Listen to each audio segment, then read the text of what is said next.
Olá pessoal, tudo bem? Começa agora mais um X da Questão ao vivo pela TV Câmara São José do Rio Preto. E você pode participar com a gente enviando a sua mensagem para o nosso WhatsApp, o número está aí na tela, 991637905.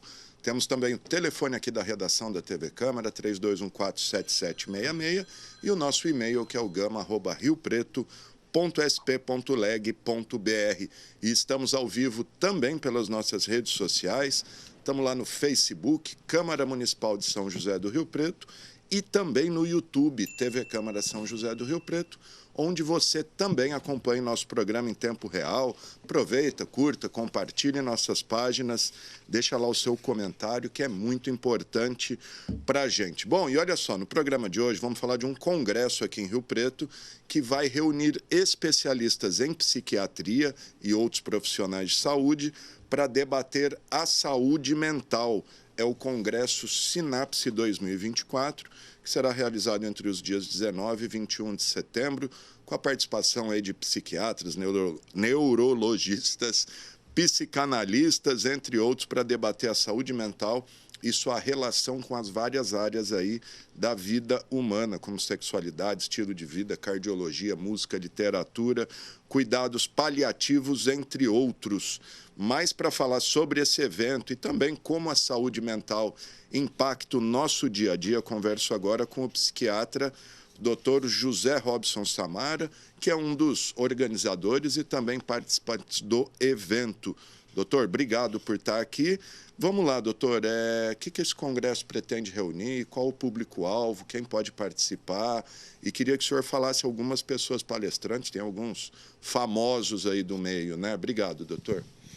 Bom dia, Alexandre. Eu que agradeço a oportunidade de estar aqui na TV Câmara, né, participando do seu programa, sempre muito assistido e uma excelente programação, né, todos os dias aí realizados pela TV Câmara. E deixo aqui meu bom dia a todos os nossos ouvintes também. O Congresso Sinapse, ele está entrando em sua terceira edição, como você muito bem disse, será de 19 a 21 de setembro lá, né, na Sociedade de Medicina. E o grande objetivo nosso é divulgar mais a saúde mental, né, para os profissionais da área, profissionais da chamada equipe interdisciplinar, e oferecer, né, a essas pessoas aquilo que há de mais moderno em medicina baseada em evidência, nossas principais diretrizes, além, é claro, da experiência desses profissionais que estarão aqui nesses dias de setembro, apresentando aulas, palestras e oferecendo, como eu falei, instrumentos importantíssimos para a prática clínica, para o exercício desses profissionais da saúde mental, da saúde como um todo, no dia a dia. Contaremos com a presença, como você muito bem disse, de profissionais de São José do Rio Preto, da região, que estarão ministrando palestras, moderando mesas, e também de grandes nomes da psiquiatria nacional, que estarão aqui, como por exemplo a doutora Carmita Abdo, que vem falar sobre sexualidade, o doutor Luiz Dickmann, Michel Haddad, doutor Ivete Gataz, Fabrícia Signorelli. Esses nomes, né, os ouvintes que estão acompanhando o programa e são relacionados à saúde mental já conhecem, porque são nomes que figuram no cenário nacional com muita frequência e pessoas extremamente competentes, habilidosas para transmitir informações e vão com certeza contribuir, né, brilhantar bastante esse evento que acontecerá aqui em Rio Preto. Os eixos centrais, como eu disse para você, seriam a divulgação, né, da saúde mental, a apresentação de materiais de medicina baseada em evidência, de todas as técnicas aí baseadas em evidências que nós temos, e também experiências, né, desses profissionais para a prática clínica do dia a dia dos profissionais de saúde mental como um todo. Em que formato isso será feito, né? Qual é a dinâmica desse congresso? Ele será realizado como uma interface, né, entre a saúde mental e outras áreas dentro da medicina, de outras profissões relacionadas à saúde mental e mesmo de áreas, como você falou, citou a literatura, que extrapolam, né, que estão fora aí das áreas de saúde. Então, eu diria que será um grande diálogo, né, da saúde mental com essas outras áreas, ou como pensar em saúde mental, por exemplo, dentro da cardiologia, com as questões cardiológicas, na endócrino, com as questões hormonais, né? Estou citando aqui alguns exemplos, na oncologia, os cuidados paliativos e a relação disso com a saúde mental, fazendo uma intersecção com outras áreas totalmente relacionadas à saúde. Nós teremos aí a presença de psicanalistas, de psicólogos de matriz cognitivo-comportamental, enfim, um amplo debate mesmo, um amplo diálogo de várias áreas dentro e fora da medicina, além de outras profissões, como você citou. E esse ano nós temos a presença também do Fábio Lima, que é um violonista famoso do Brasil, né, bastante seguido aí nas redes sociais.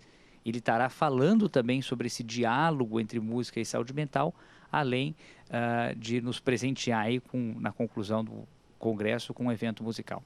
Muito bom. Ô, doutor, o senhor falou da música, da literatura, vamos ficar nesses dois exemplos. Como quais essas duas áreas da cultura têm relação com a saúde mental? Sem dúvida nenhuma, e nós estamos falando de arte, né, como um todo, né? E a arte, ela é uma grande possibilidade de nós transcendermos, né, de nós darmos asas à nossa imaginação. Ela pode também ser muito útil para momentos assim de desconexão, né, no mundo hoje tão utilitarista, de horários, de missões e de metas. Eu preciso respirar, né? Desopilar, né? Exatamente. A mente precisa respirar. E eu acho que, nesse sentido, a arte é um verdadeiro oxigênio, sem sombra de dúvida. E nós temos, inclusive, alguns trabalhos mostrando, né, impacto de atividades artísticas, né? Musicoterapia, por exemplo, em alguns transtornos de desenvolvimento pode ter uma contribuição muito importante, enfim. Muito bom. Ô, doutor, o senhor falou também da questão da sexualidade. O que a sexualidade entra, a relação com a saúde mental? Sim. A sexualidade é um grande marcador, né? Uma atividade sexual satisfatória, realizadora, é um grande marcador de saúde mental, sem sombra de dúvida. Não só de saúde mental, como também de saúde clínica. E quando nós vamos discutir saúde mental, tanto sob o ponto de vista preventivo, e aí eu acho que entra a qualidade, né, de uma vida sexual satisfatória, como eu falei para você, quanto também falarmos sobre sexualidade no contexto do próprio transtorno psiquiátrico, porque eles vão impactar a sexualidade de alguma maneira. As várias disfunções sexuais, tanto o homem quanto a mulher, muitas vezes estão relacionadas a questões como depressão, ansiedade. Então nós precisamos fazer essa correlação, entendermos que o transtorno mental vai impactar a vida sexual. E nós estamos falando de intervenções, de tratamento. E um outro detalhe, isso será trazido muito bem pela doutora Carmita, por exemplo, e o Lobo, né, que vão estar falando sobre questões da sexualidade, é o próprio tratamento. Porque muitas vezes as pessoas falam, mas o tratamento gera problemas sexuais. E nós sabemos que existem efeitos colaterais de psicotrópicos, destacadamente antidepressivos, relacionados a questões sexuais. E isso tem que ser entendido, né, pelo paciente, o médico precisa esclarecer. Muitas vezes são efeitos colaterais transitórios que passam, muitas vezes são também efeitos colaterais que podem ser atingidos por outras estratégias de tratamento. Isso não é motivo para o paciente não tratar, porque existem vários manejos a serem feitos caso o impacto na sexualidade aconteça na vigência do tratamento.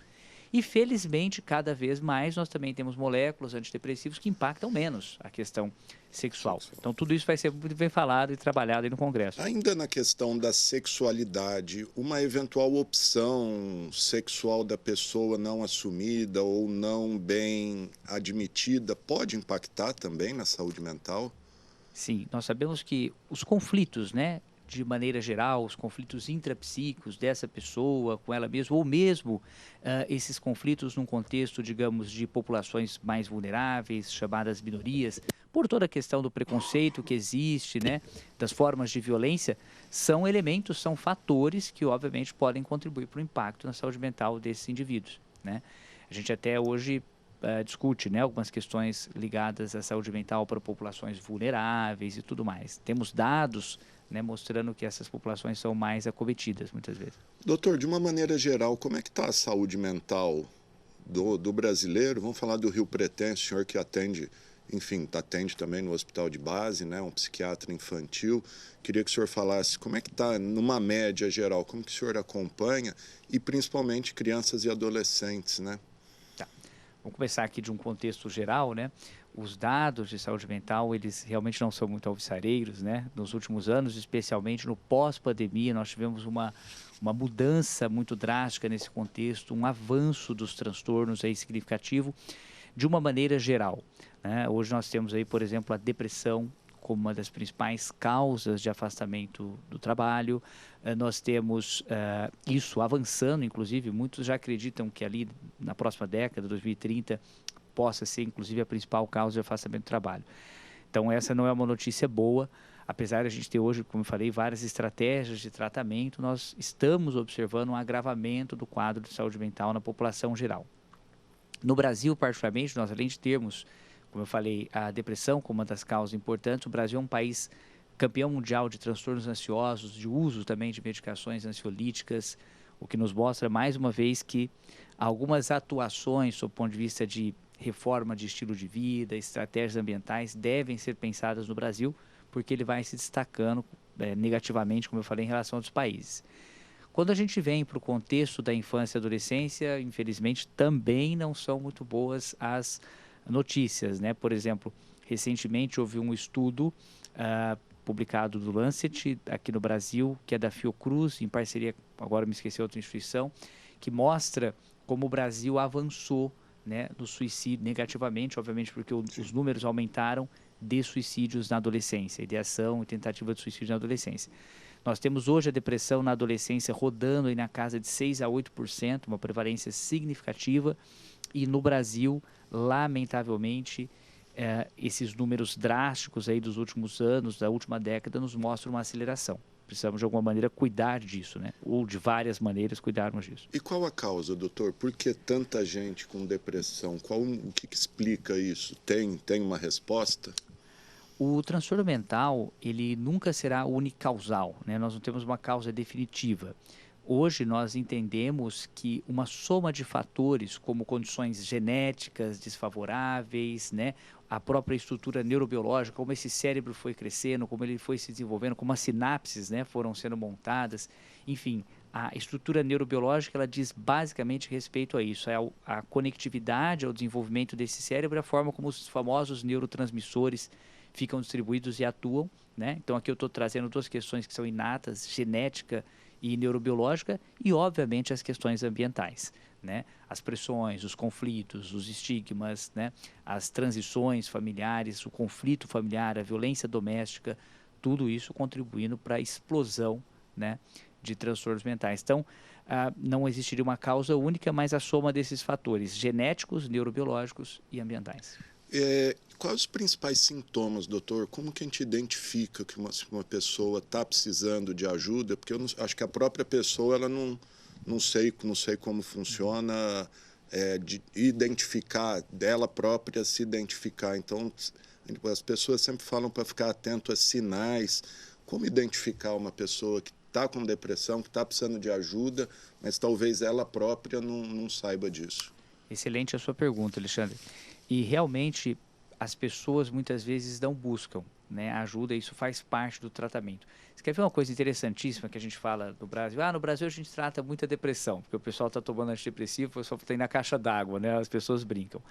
Muitas vezes toma um ou outro antidepressivo de uma forma errada, por tempo incorreto, por dose inadequada. Isso não é tratamento de depressão, né? Aliás, nem sob o ponto de vista farmacológico esse tratamento está correto, mas o tratamento de depressão ele não é só farmacológico, ele é também formado por outras intervenções, como psicoterapia, equipe inter, mudança de estilo de vida e tudo mais. Por fim, essas pessoas, muitas vezes, que estão verdadeiramente deprimidas, elas entram numa espiral, né, descendente por um quadro que a gente chama de anedonia, né, que é a falta de prazer nas atividades da vida. E isso vai levando a pessoa a um prejuízo motivacional, ela vai perdendo a motivação. Claro que isso vai impactando nas relações, no trabalho, nos projetos, no sonho, naquilo que a gente chama de colorido emocional da vida. Ao contrário do que muitos pensam. Claro que a tristeza ela faz parte também dos critérios diagnósticos, mas muitas vezes ela não é aquilo que aparece de face, né, de frente. Você vai vendo aquele indivíduo e perdendo em várias esferas da vida, dos relacionamentos, do trabalho. Então, ele pode estar deprimido e muitas vezes não pedir ajuda exatamente porque está já muito amotivado, né? Muito sem sentido a vida para ele. Eu diria que não só observar falas, que as pessoas às vezes falam que estão mal, não estão legal, mas observar no trajeto da vida como essa pessoa está perdendo laços, vínculos, né? Atuações que antes existiam no trabalho, nas relações de amizade, na relação conjugal, aquele comportamento que vai mudando. É muito importante nós termos atenção a isso, porque ali pode estar a apresentação de um quadro depressivo. Além das falas, né, claro. Sim. Falar um pouco da adolescência, que é a área de especialidade do senhor, a psiquiatria infantil. como que está a saúde mental dos jovens, principalmente considerando o uso excessivo de telas, computador, celular, etc., e de que maneira essas telas influenciam, impactam a saúde mental dos adolescentes? Muito bem. Como eu falei, né, nos números anteriores, a saúde mental da adolescência não parece estar muito bem nesses últimos anos, na última década. Nesse público, adolescentes e infância, especialmente a atenção deve ser maior em relação a atitudes e a comportamento, porque é um público que dificilmente traz, através da fala, né, as suas principais dificuldades emocionais. Para você ter uma ideia, se num adulto o humor entristecido, como eu falei, a anedonia, falta de prazer, é um dos grandes critérios para nós pensarmos em depressão, na adolescência seria o humor irritado. Então, muitas vezes o adolescente já não assume que está triste, que está mal, ou que está pensando, né, em fazer algo contra si mesmo. Nós precisamos estar atentos ao comportamento desses jovens para que possamos oferecer uma escuta qualificada, suporte adequado e encaminhá-los, né, para os tratamentos corretos. E aí, por vários motivos, nós temos a deterioração da saúde mental na infância e adolescência. Como eu falei, o pós-pandemia agravou muito isso, os períodos prolongados de afastamento, perda de vínculo, aumento de violência doméstica. E nós temos esse elemento que você trouxe apontando tão característico da nossa modernidade, do nosso mundo contemporâneo, que é o permanente mergulho, né, digamos, em redes sociais. Imersão, né? Exatamente, uma imersão nessas redes sociais. Há quem brinque, né, que o celular virou uma extensão do nosso braço. A gente não consegue mais se mover sem estar no celular, né, o tempo inteiro. E o que temos observado, independentemente disso ser um recurso tecnológico extraordinário, que encurta distâncias, facilita, né, comunicação, é que na saúde mental o impacto tem sido negativo. Talvez a gente ainda não saiba usar a brilhante ferramenta que temos. Isso em todas as faixas etárias, né, que se estendem lá da primeiríssima infância até a adolescência. No início da vida, o impacto, digamos, maior no desenvolvimento de linguagem, desenvolvimento de comunicação, de sociabilidade. Essas crianças ficam isoladas, elas perdem em conexão, elas perdem em interação, e nós sabemos que o desenvolvimento do cérebro, ele se alimenta de tudo isso. Então, nós não podemos deixar nossas crianças confinadas em telas de celular por longas horas, né? Até há uma recomendação expressa para que abaixo dos 2 anos não se use de forma alguma. Depois o tempo vai aumentando gradativamente conforme a idade, mas sempre de forma supervisionada e tentando fazer ao máximo um uso criativo. Quando a gente chega na adolescência, a coisa fica mais complicada, porque os adolescentes também precisam de tudo isso que eu falei, né, das questões vinculares e sociais, mas o adolescente está numa fase, digamos, mais avançada de formação de identidade, formação de grupo. E ele passa, né, a visualizar em redes sociais modelos de vida que são idealizados, que a gente sabe que, na verdade, no dia a dia não acontecem, né? Há até uma síndrome hoje estudada, ela tem uma sigla em inglês, que é o FOMO, né? Eu não sei dizer agora exatamente as palavras, posso procurar depois, que é o medo de estar de fora, né? As pessoas estão sempre com e isso impacta muito o adolescente. As pessoas estão sempre com a sensação de que estão perdendo alguma coisa, estão perdendo alguma inserção, ou estão fora de algum grupo, né, de alguma estrutura. E as redes sociais alimentam isso o tempo inteiro. Sim. E aí você imagina um jovem ou uma jovem que está lá, né, eu citei uma jovem com ênfase no final, porque o quadro depressivo está bem maior nas meninas, né, na transição ali na fase de puberdade, transição da infância para a adolescência. Você imagina alguém visualizando isso o tempo inteiro, imaginando que a vida do outro é perfeita e já estou sentindo que a minha é terrível, uma porcaria, né? Não tenho saída, é uma porcaria. Como isso vai me aproximando muito mais de um quadro depressivo, né? Até a questão de curtida, né? A busca pela Os curtida. likes. Nossa, eu posto um negócio, ninguém curte, ninguém curte minhas coisas. Sim. Isso estimula muito uma parte do nosso cérebro, que é o chamado sistema de prazer e recompensa, né, que é todo irrigado ali pelo famoso neurotransmissor dopamina. Tem até um livro famoso, Nação Dopamina, né, como as pessoas estão ligadas e antenadas na busca dessa satisfação imediata o tempo inteiro, como o próprio nome diz, imediata, de curto prazo, que não se sustenta. Mas o efeito dessa repetição no cérebro é muito tóxico, levando, por exemplo, à dependência, né? Hoje nós já estudamos dependência de internet, dependência de games. Nós estamos no Setembro Amarelo, né, doutor? Que é o mês aí da conscientização, enfim, do suicídio, questão do suicídio.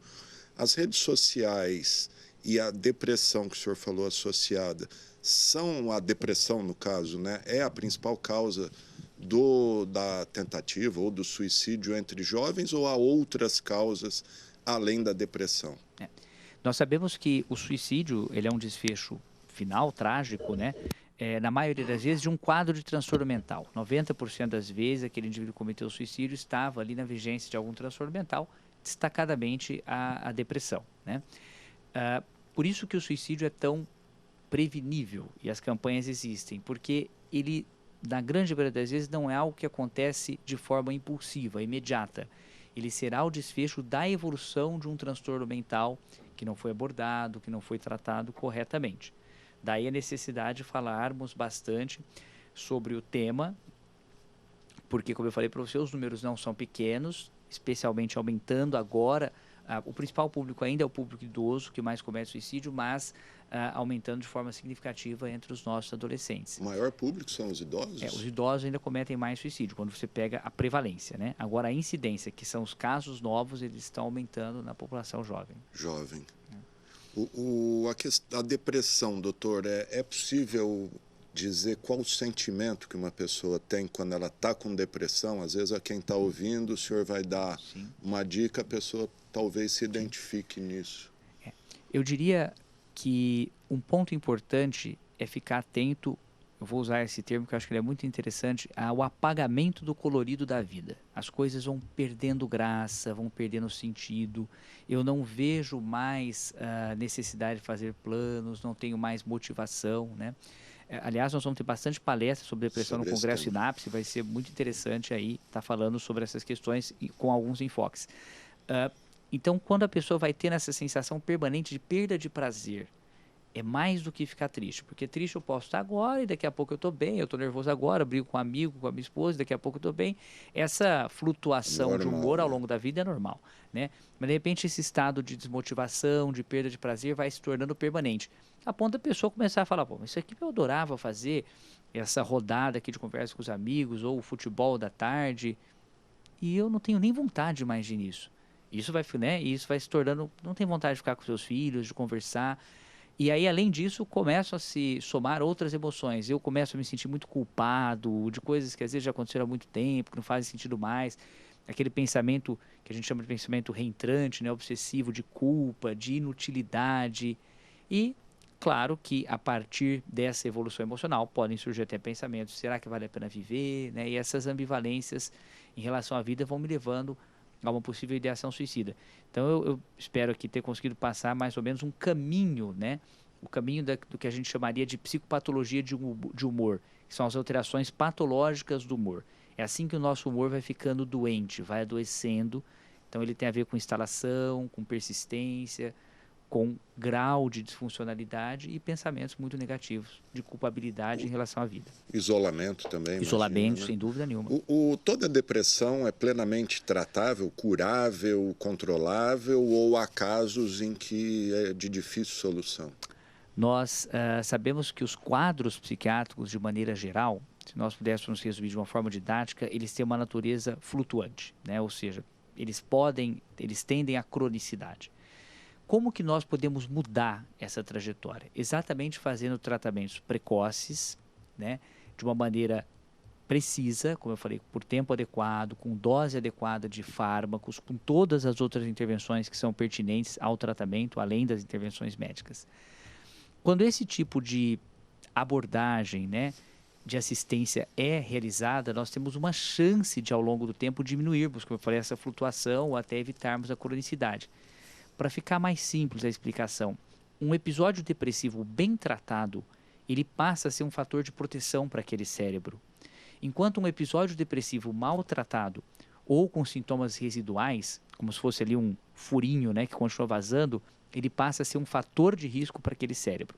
E nós sabemos que a cada novo episódio depressivo, a dificuldade para o tratamento e remissão aumenta, né?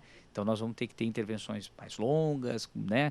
Vamos ter que começar a mudar os fármacos, fazermos associação e podemos ter, como você também falou, alguns quadros que são chamados de transtornos depressivos resistentes, onde nós vamos precisar lançar mão até de medicações ou de outras formas de intervenção, como eletroconvulsoterapia, medicações intravenosas, intranasais. E nós teremos, mais uma vez, aproveitando o gancho, uma palestra brilhante aí sobre essas questões de depressão resistente, com o Dickman, que fala muito bem sobre o tema. Hoje é uma figura de relevo aí nacionalmente, né? Sem dúvida. Legal, gente. Estou conversando com o psiquiatra José Robson Samara. Ele está falando do Congresso Sinapse, que acontece de 19 a 21 de setembro, para falar sobre saúde mental. E estamos aproveitando aqui para ter uma aula sobre saúde mental com o Dr. José Robson. Doutor, o bullying, falando de adolescentes, jovens, crianças, de que maneira o bullying atua, impacta na saúde mental dos adolescentes, principalmente, né? O bullying, ele tem um impacto significativo, né, na saúde mental na adolescência. É importante nós diferenciarmos. As pessoas falam, mas antigamente as brincadeiras aconteciam. O bullying não é uma brincadeira, ele é uma prática sistemática, onde você tem uma diferença ali de condições. Então, há alguém que está sendo realmente oprimido, está sofrendo aquilo. Tanto o vítima, né, aquela pessoa que é vítima do bullying, quanto o praticante, né, de bullying principalmente, eles terão impactos na saúde mental no médio e longo prazo, né? Mesmo quem pratica. Mesmo quem pratica, exatamente. Como depressão, ansiedade, há um risco maior de ideação e tentativa de suicídio. E é muito importante ficar essa alerta sobre quem pratica, para que a gente pegue o fenômeno em todas as suas pontas. Porque muitas vezes nós entendemos que há necessidade de uma assistência a quem está sendo vítima de bullying, claro que há, sem sombra de dúvida, mas é preciso abordar também aquele praticante recorrente, porque essa pessoa ela pode ter problemas com impulsividade, com empatia, o que pode ser a expressão também de um transtorno, né, mental, um transtorno psiquiátrico, e que ali na frente vai causar um prejuízo para esse indivíduo desadaptativo, com a lei, com questões ligadas à delinquência, podendo ter essa evolução, ou mesmo, ao contrário do que muitos imaginam, transtornos internalizantes, como, por exemplo, depressão, né? Esses meninos que praticam também podem sofrer muito mais disso. E, via de regra, mais ou menos como na lógica do abuso, a gente tem uma prática de bullying sendo perpetrada por quem viveu esse processo também, né? Vejam como são ciclos de repetição. Então, nós precisamos abordar esse fenômeno, como eu falei, pegá-lo em todas as suas pontas para oferecermos as melhores formas de cuidado e sabermos que ele existe. Existe na prática, ele na vida real, existe o cyberbullying também, hoje muito praticado, e o impacto disso é absolutamente devastador na saúde mental dos nossos adolescentes. E o que fazer nesse caso do bullying, tanto a vítima quanto o opressor? Psiquiatra, psicólogo, qual o caminho para encaminhar esses jovens, tanto um quanto o outro? Acho que no primeiro momento fazer uma escuta empática ali do que está acontecendo, né? Evitar pré-julgamentos, abordar esses indivíduos, as famílias, né? Conhecer um pouco melhor antecedentes, porque algumas práticas e alterações comportamentais anteriores já podem nos explicar parte do fenômeno que está ali acontecendo e encaminhá-los mesmo para assistência, para tratamento em centros específicos, locais específicos, né? As escolas, de maneira geral, estão sabendo cuidar da saúde mental dos adolescentes e estudantes? Há uma tentativa cada vez maior, né, de grupos, né, privados, públicos, de aproximação da saúde mental, de aproximar a saúde mental da escola, né? Isso é válido, isso acontece às vezes até em nível governamental. Eu não saberia, eu acho que as escolas têm sim cada vez mais ferramentas para identificar isso, mas uma demanda também muito grande, né? Então nós precisaríamos pensar num convívio, como eu disse, próximo a essas escolas, para estarmos constantemente oferecendo informações, formas de abordagem. Aqui em Rio Preto, particularmente, eu vejo uma boa vontade muito grande das nossas escolas de buscarem informações sobre saúde mental, participarem, né? Eu, particularmente, tenho toda uma história em saúde pública, há muitos anos no CAPES, trabalhando, né? Eu sou funcionário municipal de São José do Rio Preto, e o meu contato com as escolas é ótimo. Eu sempre vejo os nossos professores, né, nossos diretores bastante envolvidos e preocupados com essas questões. Muito bom. Doutor, é a relação da saúde mental com o sono. A insônia pode ser algum indicativo de alguma coisa? E queria que o senhor falasse também um pouquinho a importância de ter um bom sono e como buscar isso. Parece que está cada dia mais difícil, né, de conseguir dormir bem. Muito difícil. É um mundo sem melatonina, né?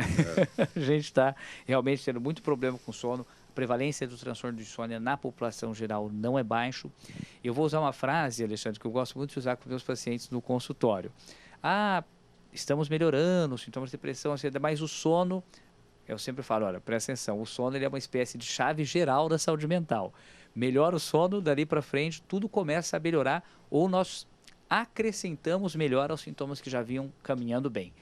O sono de qualidade ele é fundamental em todas as fases da vida, né? Na infância está totalmente relacionado ao desenvolvimento, como eu falei, ao impacto em outros transtornos emocionais que a criança possa estar apresentando. Na adolescência é vital, né? Os adolescentes eles costumam fazer muita inversão de ciclo circadiano, principalmente em período de férias, né? Trocam o dia pela noite.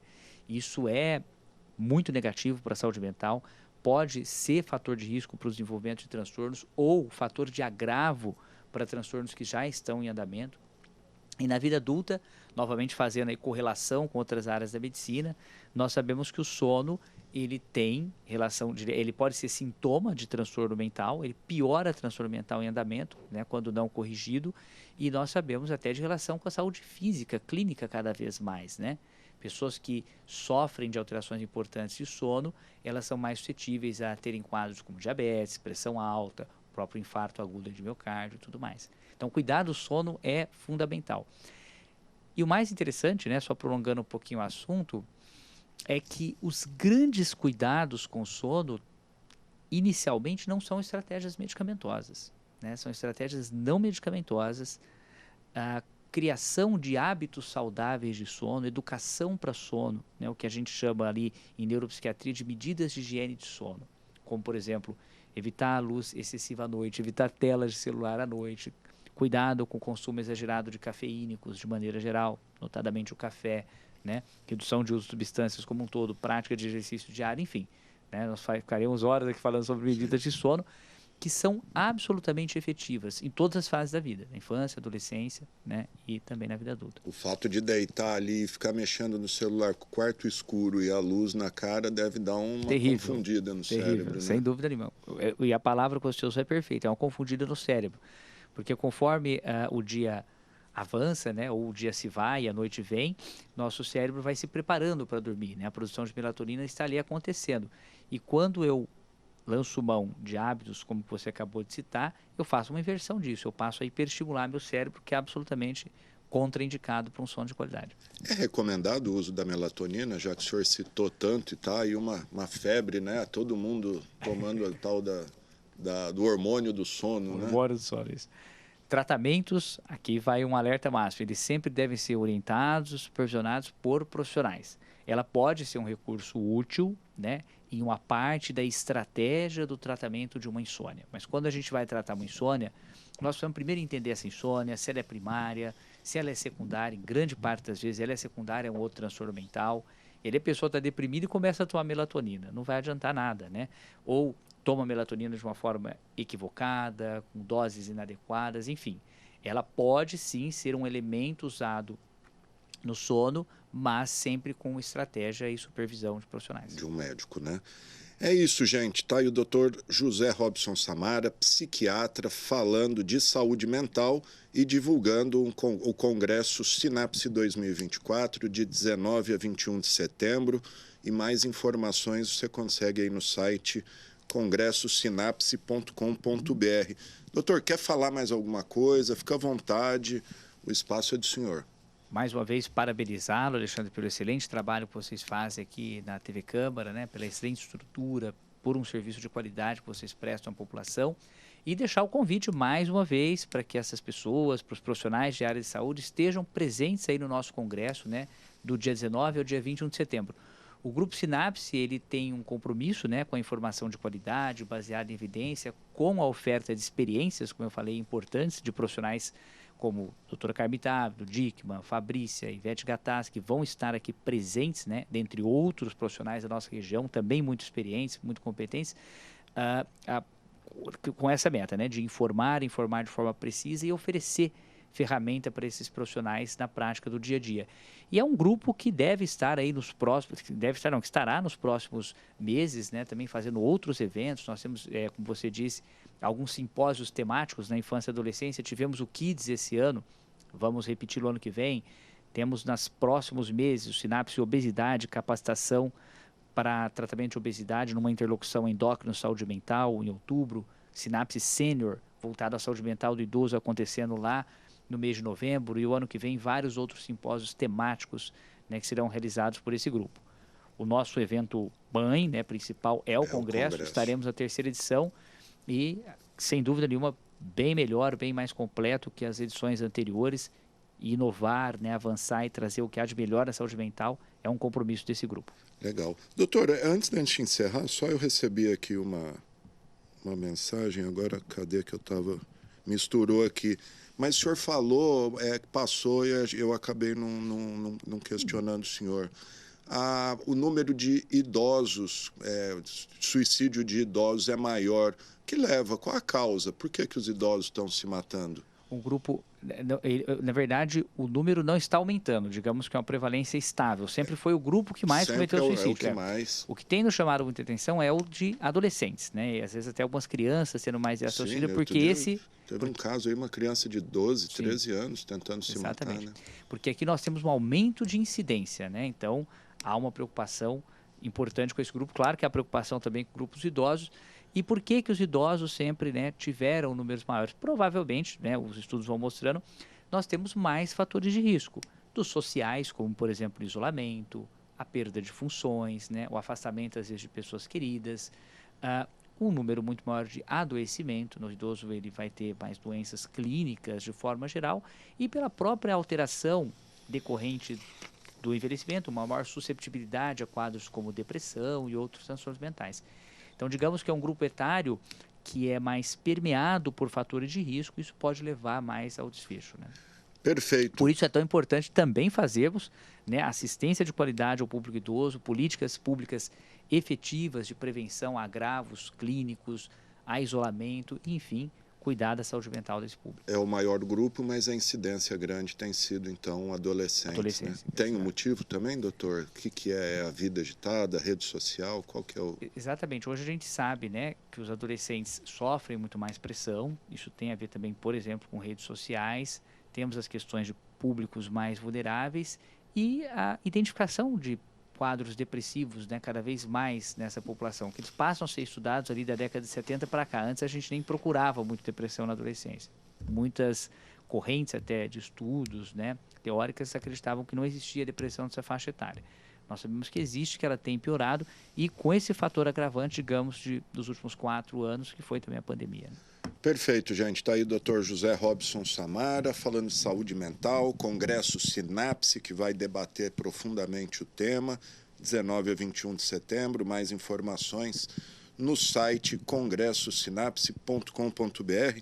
Eu estava até aqui com alguns nomes que vão discursar lá. Deixa eu achar aqui.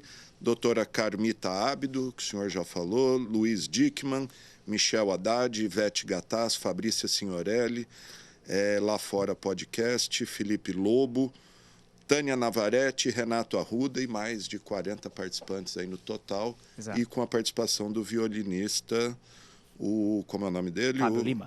Fábio Lima, violinista mais famoso do Brasil, em uma conversa sobre a interseção música e saúde mental e ainda uma palhinha dele ao final. Doutor, obrigado. Enfim, estamos aí. Quiser falar ainda mais alguma coisa, pode ficar à vontade, mas chegamos no fim aqui. Eu que agradeço mais uma vez o convite. Muito obrigado, Alexandre. E espero todos aí lá no Congresso Sinapse. É aberto a todos, né? Imagino que público-alvo, profissionais de saúde. Público-alvo são os profissionais, né? De saúde, estudantes de psicologia, medicina, fono, TO e também profissionais de todas essas áreas, mas, claro, o público geral pode participar. Aberto. É isso aí, gente. Essa edição do X da Questão fica por aqui. Se você quiser rever esse programa, ele será reprisado logo mais às 8h40 da noite, amanhã às 7 horas da manhã e depois ao longo da nossa programação. Nós só estamos mudando o horário aí por causa da propaganda eleitoral gratuita, então acabou a propaganda eleitoral, começa o X. E é isso aí. Lembrando sempre que você pode enviar mensagens para a gente com sugestões de pauta, entrevista, reportagem, o que você quiser. O nosso WhatsApp está aí.